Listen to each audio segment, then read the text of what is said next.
অর্থাৎ ৫ জন নবীকে আল্লাহ তাআলা কুরআনুল কারীমে দৃঢ় প্রত্যয়ী বা দৃঢ়চেতা রাসূল হিসেবে ঘোষণা করেছেন। নূহ আলাইহিস সালাম হচ্ছেন তাদের মধ্য থেকে অন্যতম। সাউদার্ন ইরাকের একটি শহরে, যেটি কুফা শহরের নিকটবর্তী একটি শহর, এমন একটি শহরে আল্লাহ তাআলা নূহ আলাইহিস সালামকে নবী হিসেবে প্রেরণ করেছিলেন। সাইয়েদনা আদম আলাইহিস সালাম থেকে শুরু করে নূহ আলাইহিস সালাম পর্যন্ত টানা ১,০০০ বছর পর্যন্ত পৃথিবীতে শিরকের সূচনা বা উৎপত্তি হয়নি। বেসিকলি নূহ আলাইহিস সালামের জামানাতেই এই পৃথিবীতে সর্বপ্রথম শিরকের সূচনা হয়েছিল।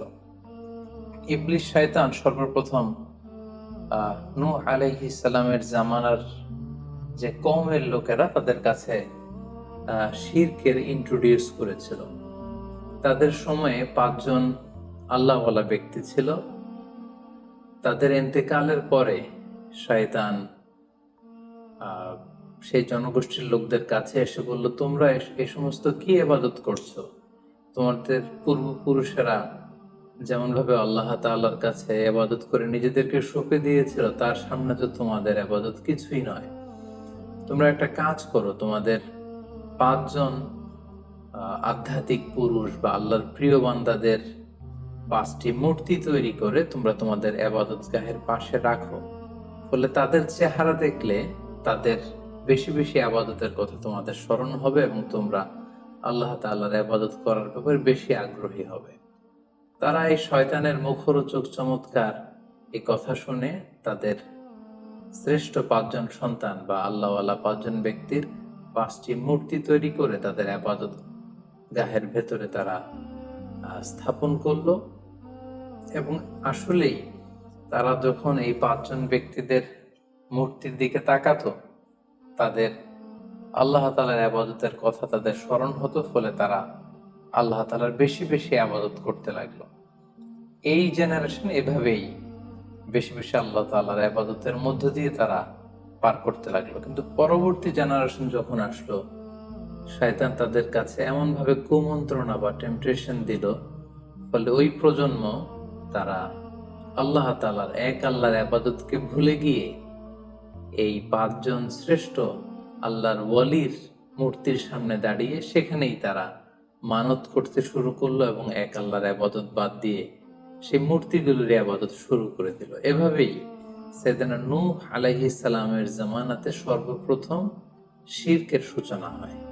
পবিত্র কালামুল্লাহ মাজিদে আল্লাহ তাআলা এই ঘটনাটি এভাবে উল্লেখ করেছেন যে নূহ আলাইহিস সালামের জামানায় যারা নেতৃত্ব স্থানীয় ছিল, তারা সাধারণ লোকদেরকে উদ্দেশ্য করে বলতো, ওয়াকালু লা তাযারুন্না আলিহাতাকুম ওয়ালা তাযারুন্না ওয়াদ্দান ওয়ালা সুওয়াআ ওয়ালা ইয়াগুসা ওয়া ইয়াউকা ওয়া নাসরা।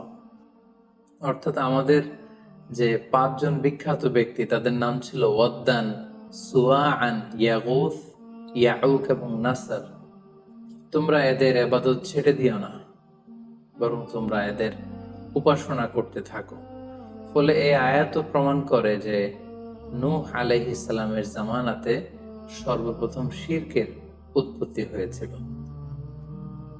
কিন্তু নূহ আলাইহিস সালাম তার জাতিগোষ্ঠীর কাছে এক আল্লাহর দাওয়াত দিয়ে যেতে লাগলেন। তিনি বলতে আরম্ভ করলেন, ইয়া কওমি ইবুদুল্লাহ মা লাকুম মিন ইলাহিন গায়রুহু আফালা তাত্তাকুন। হে আমার জাতিগোষ্ঠীর লোকেরা, হে আমার জনগোষ্ঠীর লোকেরা, তোমাদের কি হলো? তোমরা কেন এক আল্লাহর ইবাদত করছো না? তোমরা কি আল্লাহকে ভয় পাও না?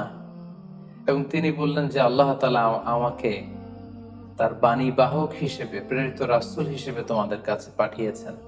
এই যে আমি তোমাদেরকে তাওহীদের বা এক আল্লাহর ইবাদতের দিকে দাওয়াত দিচ্ছি, এজন্য তো আমি কোনো পারিশ্রমিক তোমাদের কাছে চাচ্ছি না। বরং তোমরা যেভাবে শিরক করে যাচ্ছ, এক আল্লাহ ছাড়া মূর্তির পূজা করে যাচ্ছ, ইন্নী আখাফু আলাইকুম আযাব ইয়াউমিন আযীম, আমি তোমাদের উপর কঠিনতম আযাব আসার আশঙ্কা করছি। সো তোমরা শিরক ছেড়ে দিয়ে, মূর্তি পূজা ছেড়ে দিয়ে, পৌত্তলিকতা ছেড়ে দিয়ে এক আল্লাহ তাআলার ইবাদতের দিকে ফিরে আসো।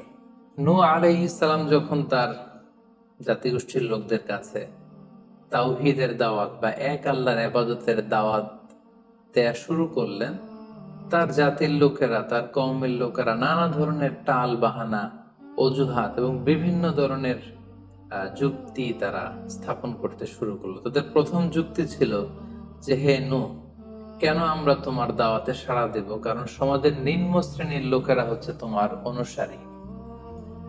আরাযিলুনা বাদিয়ার রাই ওয়া মা